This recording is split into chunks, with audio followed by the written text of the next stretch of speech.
Ahora vamos a pasar a una segunda parte o a este segundo tema relacionado con la muerte, que tiene que ver con las representaciones del dios de la muerte.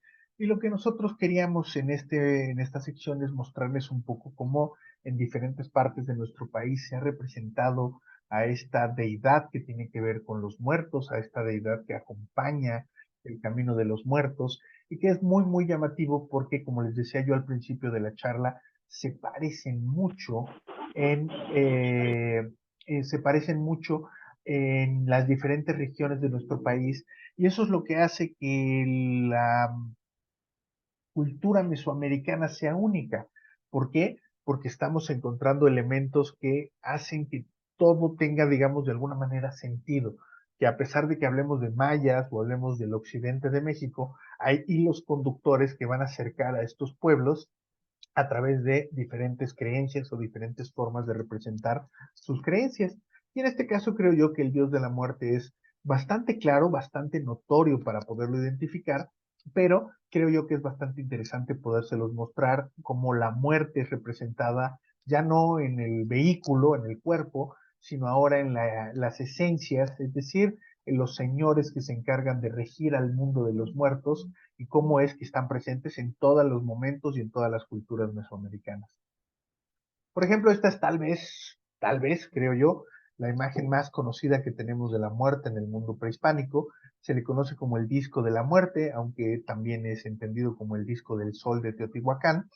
Esta es una pieza que se debe haber elaborado más o menos alrededor del año 400 de nuestra era y que fue depositada, hay fotos de su excavación, fue depositada en la Plaza del Sol, es decir, enfrente de la pirámide del Sol, insisto, más o menos en el año 400.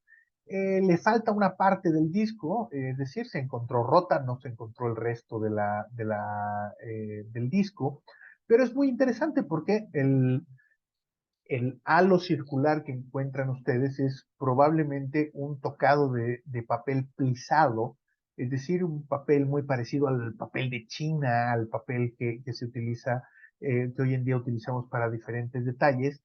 El papel es un elemento muy utilizado en el mundo prehispánico, el papel abate, pero es poco encontrado porque es un elemento que se degrada rápidamente. Piensen ustedes, por ejemplo, que cuando dejamos hojas de papel al sol, pues dentro de pocos días, pocas semanas, usualmente el papel ya tomó una coloración amarilla, es decir, se va degradando con mucha rapidez.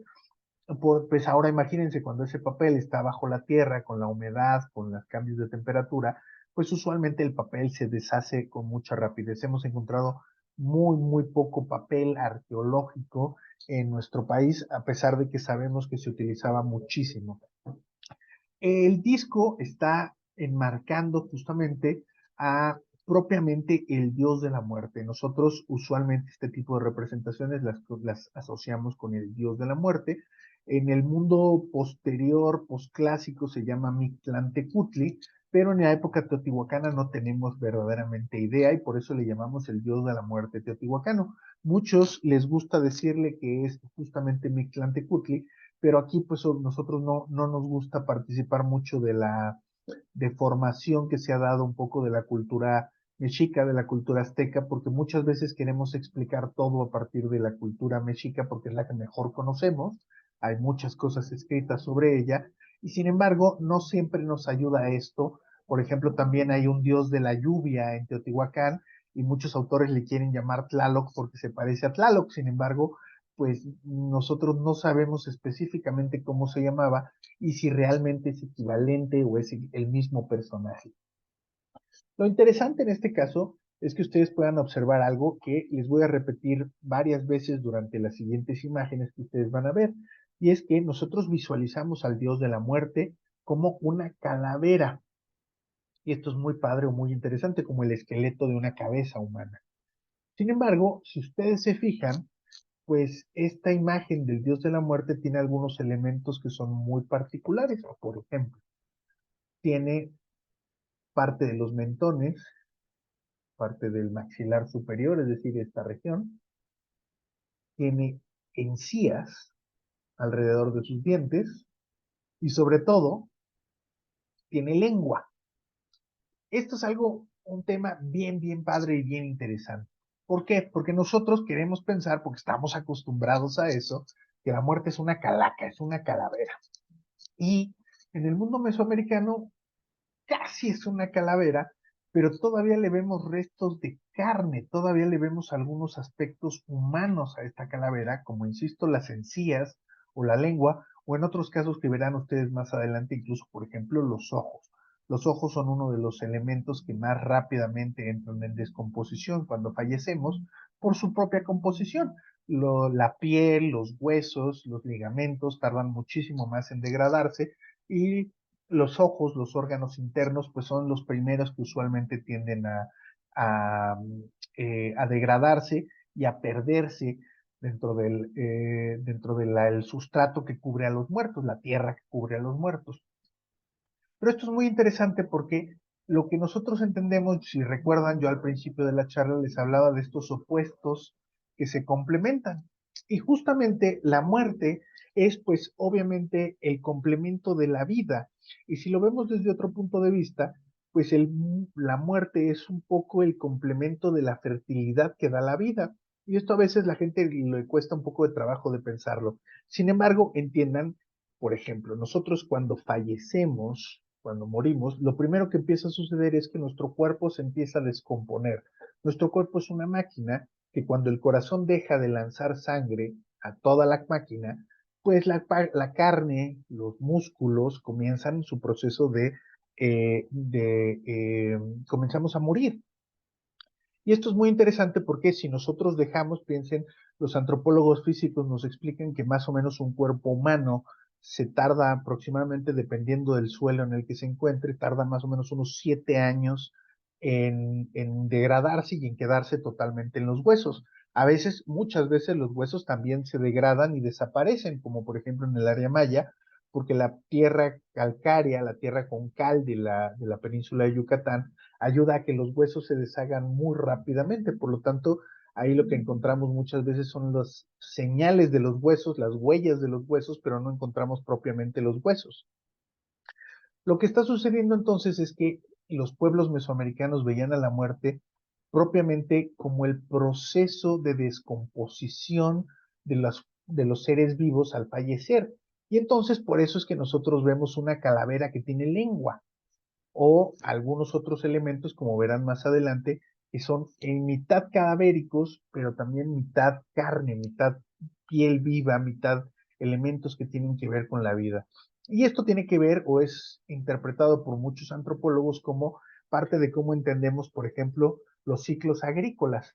Piensen ustedes, nosotros cuando cultivamos, primero echamos una semillita, es decir, echamos una piedrita chiquitita a la tierra, cae agua, llueve, y entonces de esa piedrita hay una transformación en una planta, y esa planta comienza a crecer y luego nosotros comemos, es el maíz, por ejemplo.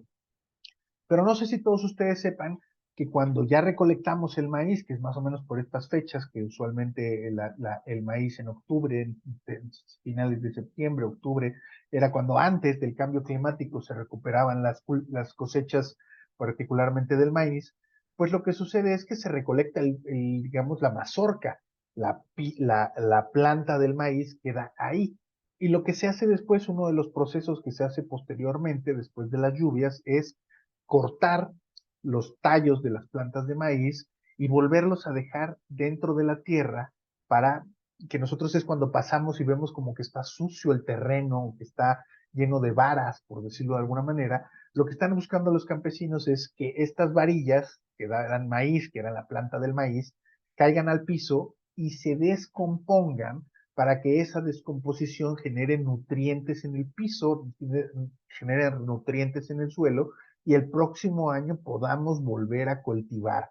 Es, digamos, un ciclo donde tiene tanto valor el agua, que es la vida, cuando empieza a caer, como la muerte. Cuando nosotros no le damos tratamiento al campo agrícola después de que hemos cultivado, pues muchas veces no nos sirve para la siguiente temporada. El campo requiere de mucho mantenimiento y parte de ese mantenimiento es tirar las plantas viejas para que se reintegren al sustrato y entonces puedan volver a generar nutrientes. Hoy en día las diferentes técnicas agrícolas pues hacen que, por ejemplo, quememos el terreno, porque la ceniza y la tierra quemada nos va a generar 1 o 2 años más muy potentes de cosecha. Sin embargo, eventualmente esos suelos van desapareciendo en cuanto a sus nutrientes y se van perdiendo. Por eso la deforestación es muy grande en regiones tropicales como México y es un tema muy, muy problemático al respecto. Pero no solamente en Teotihuacán vamos a encontrar estas representaciones. Por ejemplo, aquí vemos al dios de la muerte maya y curiosamente, pues también es una calavera. Los mayas y los teotihuacanos, pues están separados por más de 1000 kilómetros de distancia. Hay, por ejemplo, en el área maya es muy común encontrar textos escritos en las estelas y en los edificios, y en Teotihuacán, por ejemplo, es muy difícil encontrar esto, pero el dios de la muerte está presente en todas estas regiones y usualmente a veces está haciendo cosas que se parecen. Por ejemplo, esto es del Códice Dresden, de un códice que está en Alemania, y ustedes ven aquí a una calavera, que es el dios de la muerte, ahora lo verán con más calma. Y si se dan cuenta, miren lo que trae en la mano. Justamente lo que trae en la mano es un ave decapitada, muy parecido a lo que vimos con los funerales de 12 en movimiento que yo les hablaba de la codorniz. Es decir, durante los entierros parece ser que era muy común el derramar la sangre de algunos animales, particularmente aves. Esto es algo, digamos, muy interesante. Del lado derecho, lo que ustedes ven es una representación tal vez la más importante o conocida en el mundo prehispánico, que es los murales de Toniná, donde nosotros vemos justamente esta imagen, que es, o como se conoce en las tierras mayas al dios de la muerte, Apuk. Apuk es el dios de la muerte, y en este caso ustedes pueden ver cómo es una calavera. Aquí se nota claramente su maxilar. Nosotros, para los que no saben, digamos, no se acuerdan de sus clases de anatomía, la parte baja de nuestro mentón, la parte baja de nuestra boca, está unida por muchos ligamentos al cráneo, pero básicamente es un hueso separado, es un hueso solo.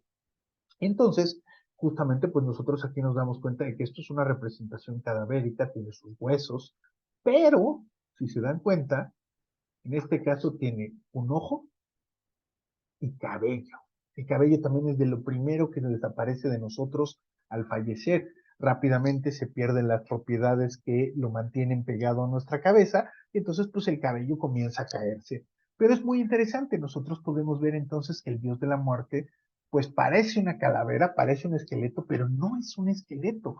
Conserva partes anatómicas muy específicas que varían de acuerdo con las regiones, pero es muy, muy interesante ver cómo cada una de estas culturas respeta particularmente este factor, el hecho de que pareciera ser que el dios de la muerte tiene que tener algunos aspectos de vida, lo cual nos estaría hablando de la regeneración de los seres humanos, la regeneración de la materia, que es un tema que nosotros pues estudiamos hoy de manera científica a través de los ciclos, el ciclo del fósforo, el ciclo del agua y diferentes ciclos de los minerales que habitan en la Tierra. Y esto creo yo que es muy interesante. En este caso, en el de Toniná y de este gran friso, es un friso de estuco, es muy interesante porque él trae en la mano, ya no lo quise ampliar para no hacer eterna la presentación, pero justamente trae en la mano la cabeza de un personaje. Lo que pasa es que enfrente estos textos que ustedes ven están hablando de cómo el señor de Toniná tomó cautivo y mató al señor de Palenque. Palenque fue una de las ciudades pues más importantes de todo el mundo maya y tuvieron diferentes invasiones, particularmente por los pueblos de Tikal y por Toniná. Y en este caso se está conmemorando una victoria de Toniná sobre Palenque, y esta es una de las maneras de representar. El dios de la muerte estaría acompañando a la gente de Toniná en contra de la gente de Palenque, y está representado como un monumento a los ganadores. Es algo increíble. Este es un friso que mide aproximadamente unos 4 metros de altura. Si nunca han ido a Toniná, dejen cierren la presentación y váyanse para allá. Es un lugar verdaderamente increíble. Tiene una pirámide gigantesca. No se nota porque son diferentes cuerpos, pero realmente es tal vez la edificación más alta de todo México. tiene más o menos unos 70 y tantos metros de altura, y se observa todo el Valle de Ocosingo, que es una región muy bonita del centro del estado de Chiapas, una región, la verdad, que vale mucho la pena ir a visitar y una zona arqueológica fascinante con una increíble cantidad de monumentos. Lo que pasa es que todavía la estamos estudiando. De hecho, tan la estudiamos que el arqueólogo vive en la zona arqueológica. Cuando vayan ustedes van a ver una casita atrás de un templo y esa casita es la del arqueólogo. Se llama Juan Yadeun, un personaje muy pintoresco de la arqueología nacional. Ya está grande de edad y por eso se da esos lujos y nadie le decimos nada, pero es Que muy, muy aquí, interesante estas cositas de el, acá, el poder ver eso.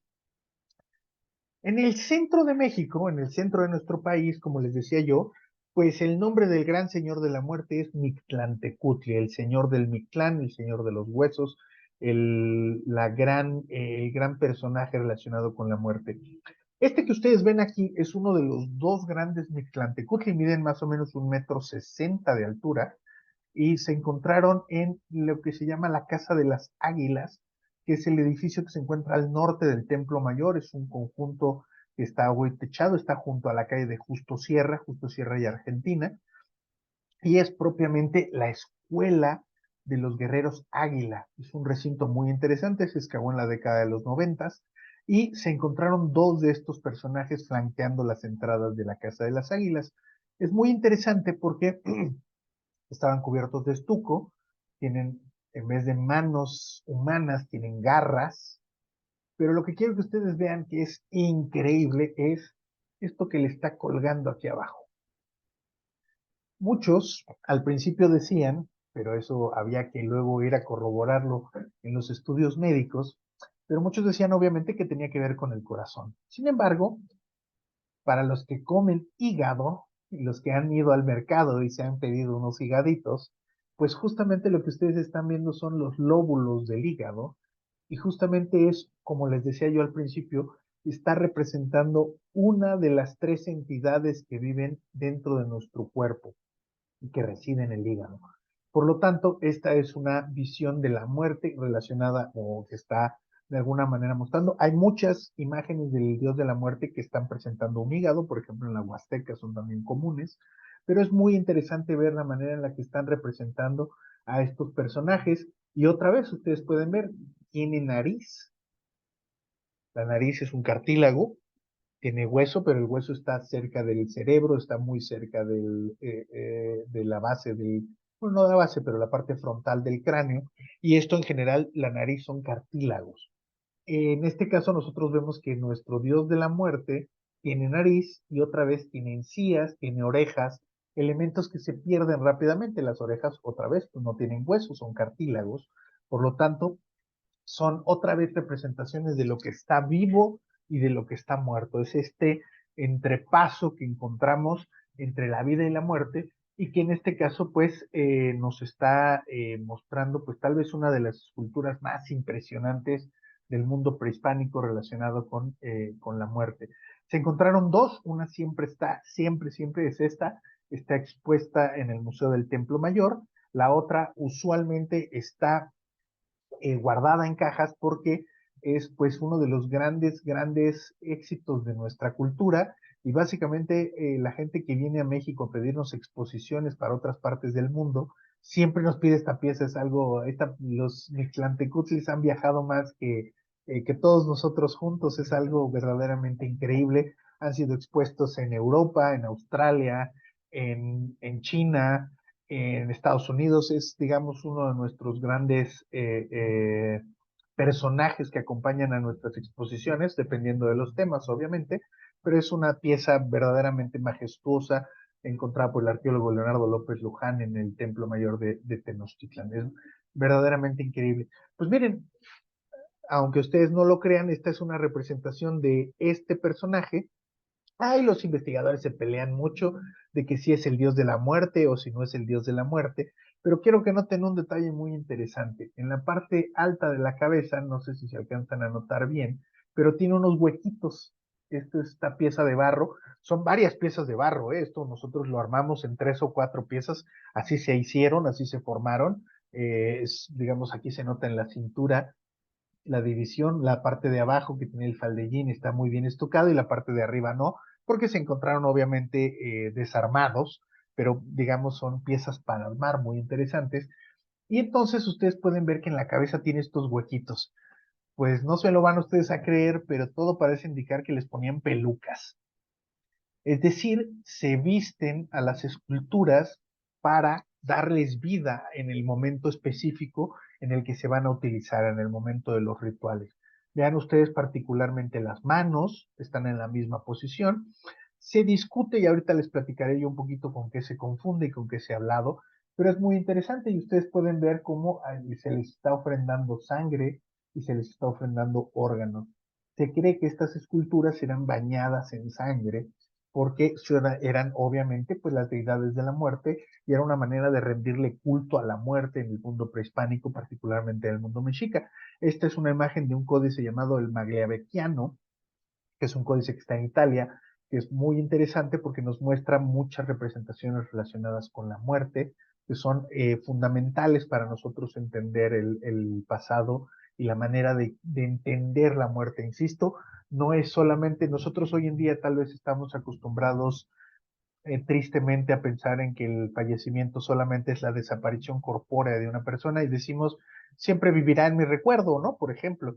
Sin embargo, sería muy diferente la manera en la que nosotros lo haríamos hoy en día si nosotros lo viéramos como parte de nuestro viaje.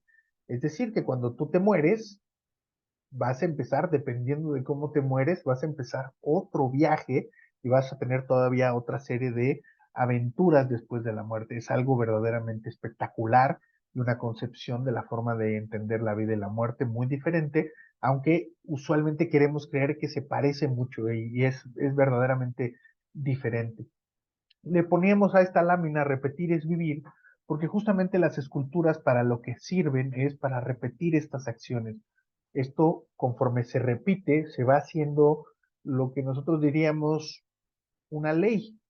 Por ejemplo, hoy en día nosotros repetimos cada 12 de diciembre las visitas a la Virgen de Guadalupe y entonces cada año significamos otra vez la aparición de la Virgen al indígena Juan Diego. O, por ejemplo, otros tipos de eventos, por ejemplo, el 24 de diciembre, pues nosotros celebramos, aunque casi nadie nos acordamos de que en ese día se supone que estamos celebrando el natalicio de Jesús para la comunidad judeocristiana, es muy interesante porque lo hacemos cada año. Es decir, cada año repetimos una serie de actividades dentro del calendario que son muy importantes porque van generando lo que nosotros llamamos hoy en día vulgarmente memoria. Es decir, nosotros el día que le fallemos, ese día reescribimos nuestros cánones y nuestras estructuras. Y eso es usualmente algo que los seres humanos no nos gusta. El cambio lo vemos como algo difícil de digerir, lo vemos como algo, eh, incluso cuando la gente vemos que alguien propone muchos cambios, es mal visto porque usualmente todos queremos seguir en un mismo estatus, queremos seguir en un mismo orden. Y esto pues es algo que es bastante complicado. Eh, pero que es una de las maneras en las que todas las culturas del mundo se organizan y a través de la repetitividad de acciones. Por eso se construyen este tipo de esculturas, por eso hacer un Mictlantecutli gigante que debe haber llevado una enorme cantidad de tarea y de chamba para el maestro alfarero que la hizo, porque esta escultura era utilizada y revivida cada X número de tiempo, eso depende de los calendarios y de las festividades, y se le ponía sus flores, su peluca, su ropa, muy parecido a lo que nosotros hoy en día hacemos, por ejemplo, el día 2 de noviembre, que estamos festejando a nuestros muertos. Recotar, repetir es vivirlo, es volverle a dar significación. Mucha gente, pues por eso justamente trata de ir a los panteones, llevar comida, llevar música, para poder revivir o recrear un momento del pasado con el difunto. Es para muchos lugares del mundo, para muchas culturas, pues es algo muy fuerte y muy significativo, pero para nosotros es una manera en la que nosotros repetimos nuestra historia y la creamos, o en antropología decimos, generamos una estructura. No podríamos pensar, imagínense que ahorita llegara un presidente y nos dijera que a partir del próximo año ya está prohibida la celebración del Día de Muertos, bueno, pues nos morimos todos, nos caemos para atrás y además va a generar otro nuevo fenómeno que sería la resistencia a esos cambios. Es decir, nosotros pues en el interior de nuestra casa pues le ponemos nuestro altar y nos vale gorro lo que diga la legalidad, pero eso al interior de nuestras casas. Estos son eventos públicos fomentados por los gobernantes mexicas y de otras regiones, porque no son los únicos lugares donde nosotros vemos. Asimismo, un detalle muy interesante que pocas veces se habla es que, como les decía yo al principio, pues hay un concepto de dualidad y de opuestos complementarios que es fundamental en todas las organizaciones. Y una de ellas, tal vez muy interesante o más interesante, es que así como hay Señor de la Muerte, que es Mictlantecutli, pues también hay Señora de la Muerte, que es Mictlantecíhuatl, la mujer de la muerte o la mujer de los huesos. Y aquí ustedes pueden ver en esta lámina del Códice Laúd justamente a estas dos personas. Del lado derecho, Mictlantecutli con sus dos huesitos como si fuera pirata, con sus dos huesitos cruzados, y Mictlantecíhuatl con su vestido largo acompañándolo. Esta es una forma. También hemos encontrado representaciones en piedra y en otros elementos de Mictlantecíhuatl. Por ejemplo, yo les pongo aquí esta imagen que tiene que ver con la diosa de la muerte del lado derecho, Mictlantecíhuatl, y del lado izquierdo, Cihuateteo. ¿Por qué son importantes? Pues porque hay toda una serie de categorías relacionadas con personajes femeninos que tienen que ver con la muerte. Ahora vamos a pasar a eso, ahora que les explique yo uno de los últimos temas, pero es un tema bien, bien interesante y ustedes pueden ver, por ejemplo, pues la iconografía que acompaña a cada uno. La mujer de la muerte tiene sus manitas cerradas, el dios de la muerte, el hombre, las tiene abiertas. Ustedes pueden ver aquí su faldellín, evidentemente tiene senos, es decir, es una mujer, no hay mayor duda. Y otra vez, tiene ojos y encías, es decir, está muerta, pero no está del todo oída, es decir, está en el proceso de putrefacción. Y en el caso de Cihuateteo, es una representación asociada con la muerte. Ustedes ven aquí arriba, tiene una corona de cráneos en la cabeza, tiene otro cráneo en el pecho, un pendiente, manos que también eran ofrendadas, tiene sus manitas también en, digamos, en posición, digamos, fiera, y trae su faldellín. ¿Por qué son importantes las Iguateteo? Porque son las mujeres guerreras, las mujeres que morían en relación con el parto, y eso es un tema bien interesante que ahorita les voy a platicar. Y finalmente también encontramos a Mictlantecutli, por ejemplo, en esto que es un objeto, creo yo, de los más increíbles del mundo mesoamericano, que es una urna funeraria. Es un vasito más o menos de unos 25 centímetros de alto, con una tapita, es decir, el sombrero es una tapita, se quita, y no me lo van a creer, pero adentro, esto se encontró en el Templo Mayor de Tenochtitlan, en lo que llamamos etapa 2, es decir, en las etapas más profundas, más antiguas, más o menos del año 1000. La etapa fue construida más o menos en 1350, 1370. Posteriormente se dejó esta urna funeraria y a nadie se le había ocurrido, hasta una colega llamada Jimena Chávez, a nadie se le había ocurrido abrirla y ver qué onda hay adentro, qué tenía allá adentro. Y pues increíblemente la sorpresa fue que al abrirla se encontraron con restos humanos quemados. Es decir, esto es pues básicamente como nosotros cuando alguien se nos muere decidimos cremarlo y entonces no sé si a ustedes les haya tocado, pero es digamos bastante fuerte el momento cuando te dicen ¿y en dónde lo vas a poner? Y entonces pues uno lo que pues se toca la cartera porque pues hay urnas de diferentes precios y de diferentes accesos y escogemos un vaso, básicamente un vaso con tapa, que es una urna, para colocar los restos de nuestro personaje querido que ha fallecido y que ha sido cremado en un horno. Eh, pues de la misma forma, los mexicas y muchas otras culturas, los mixtecos, los zapotecos y varias otras culturas de nuestro país utilizaban la cremación y guardaban los restos. Muy interesante fue encontrar que hay partes todavía de huesitos que están completos y entonces, pues eventualmente, cuando la tecnología nos lo permita y los presupuestos nos lo permitan, pues podríamos intentar hacer ADN de estos personajes para ver pues quién estaba enterrado ahí, porque no sabemos, creemos que son guerreros, pero no tenemos idea. Lo mismo nos pasó con estas otras dos urnas, que también se encontraron en el Templo Mayor, y que una representa al dios Tezcatlipoca y la otra representa al dios Mixcoatl. Los dioses son dioses relacionados con la guerra, relacionados con Mixcoatl es básicamente el dios de la cacería y Tezcatlipoca es pues el señor de los augurios del mundo prehispánico, del mundo de los nahuas. Pero estas urnas, aquí ustedes ven la tapita en los dos casos, y estas dos urnas contenían restos humanos cremados también, junto con otros objetos, particularmente cuentas de un cuello muy interesantes de piedras muy finas que se encontraron adentro de estas urnas acompañando a los huesos, posiblemente joyas de las personas que fallecieron y que fueron cremadas.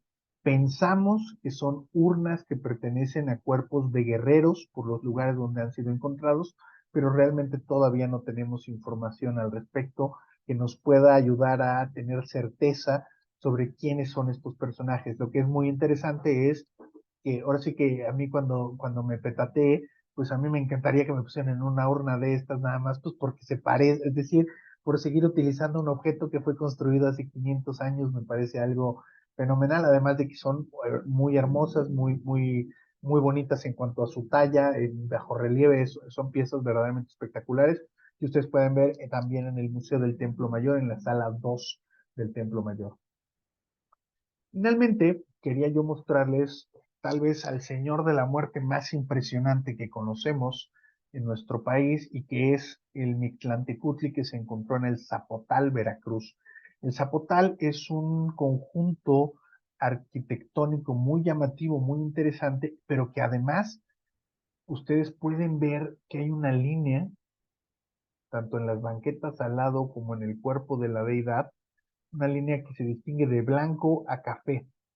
Y esto es porque era una pileta de agua en donde se construyeron estas, son figuras de barro, no está cocido, el barro está crudo, se le dio cierto tratamiento, por ejemplo, al, al barro cuando se le pone, si tú lo cocinas solamente barro, se rompe muy fácilmente, pero si tú le pones, por ejemplo, pasto seco, bien cortadito, lo mezclas con el barro, hace que tenga una potencia mucho más fuerte. Nosotros lo llamamos desgrasantes, es decir, productos que se le adhieren al barro para hacerlos mucho más fuertes. En otros lugares, por ejemplo, se les pone arena y uno cuando encuentra un tepalcate roto lo ves de lado y brilla, porque tiene muchas veces arena, hace que se solidifique mucho más el barro cuando se cose. Este es barro crudo. Y ustedes lo que ven aquí, pues es justamente, no, ya no tengo que explicárselos con gran detalle porque ya lo platicamos, pero aquí está el rostro calavérico del dios de la muerte, sus costillas, aquí abajo tiene ahí su higadito muy chiquito, trae su higadito muy pequeño, no como el de Mictlantecutli del Templo Mayor, que está gigantesco, y se notan las representaciones de los huesos, en todos casos. Este complejo es espectacular, porque además se encontró, a eso quería yo regresar antes de que terminemos el día de hoy, se encontró acompañado de un grupo de personajes femeninos muy interesantes que son conocidas como ciguateteos. Son esculturas más o menos de 1,50 m de altura, son bastante grandes, son policromadas muchas de ellas, y que ustedes pueden ver cómo son, obviamente tienen senos, son mujeres, tienen diferentes, todas son diferentes, y son mujeres que se consideran guerreras. La guerra era una actividad prácticamente masculina en el 100% de los casos. Sin embargo, esto es un tema bien interesante porque los pueblos mesoamericanos creían que las mujeres que iban a dar a luz entraban en una batalla similar a la de los guerreros y que entonces, pues muchas veces esa batalla se ganaba o se perdía. Obviamente cuando se perdía es cuando las mujeres morían. Y entonces se decía en todo el mundo mesoamericano que las mujeres que morían en el parto acompañaban al sol de la misma forma que lo hacen los guerreros cuando mueren. La leyenda o la mitología dice que los guerreros acompañan al sol desde que amanece hasta el mediodía y que del mediodía al anochecer al sol lo acompañan las ciguateteo, es decir, las mujeres serpiente, las mujeres que han fallecido en combate, y se asume que son las mujeres que han muerto durante el parto. Y esto creo yo que es una alegoría bien interesante porque justamente volvemos al que el tema de la vida y la muerte y cómo la muerte está presente desde el primer momento de la vida de los seres humanos, acompañándonos, observándonos y eventualmente esperando a que se cumplan nuestros destinos, ya sea que uno muera siendo guerrero, que uno muera por un accidente en un río o que muera por algunos otros motivos, pues uno iba a seguir un cierto camino, como hemos platicado a lo largo de esta charla. Sin embargo, quiero yo, lo quise cerrar con la charla del día de hoy, con estas imágenes, con estas mujeres, las ciguateteo, porque son muy interesantes. Hay una enorme cantidad de variaciones y de variabilidades. A veces tienen serpientes en los, como cinturones, por ejemplo, deteniéndoles la falda. Son obras verdaderamente increíbles. Estas se encuentran en el Museo de Antropología de Jalapa. Si no lo conocen también, es bien importante que se vayan para allá y que se den una vuelta porque es un museo espectacular, no es tan grande como el Museo de Antropología y además tiene una museografía muy bonita que les permite hacer un recorrido bastante ligero relacionado con todas las culturas del Golfo de México, que son muchas, muy numerosas y muy interesantes todas. Entonces, bueno, pues nosotros básicamente hasta acá hemos querido mostrarles este viaje alrededor de la muerte, este viaje que pues el día de hoy nos acompaña en estos días que tenemos esta rememoración que nosotros tenemos hacia los muertos y que pues buscamos entender a través de estos cursos con Arqueología de Bolsillo y Profesor Panda, pues queremos acercarles a ustedes la arqueología, lo que sabemos los arqueólogos y poderles mostrar algunos detalles relacionados con este tema. En el futuro iremos invitándolos a otras charlas, a otras pláticas de otros temas. Antes de que acabe el año, haremos otra charla de este tipo con otros temas relacionados con temas de actualidad, llamaríamos en ese momento. Ya verán de qué se trata, posteriormente con la Panda Cartelera.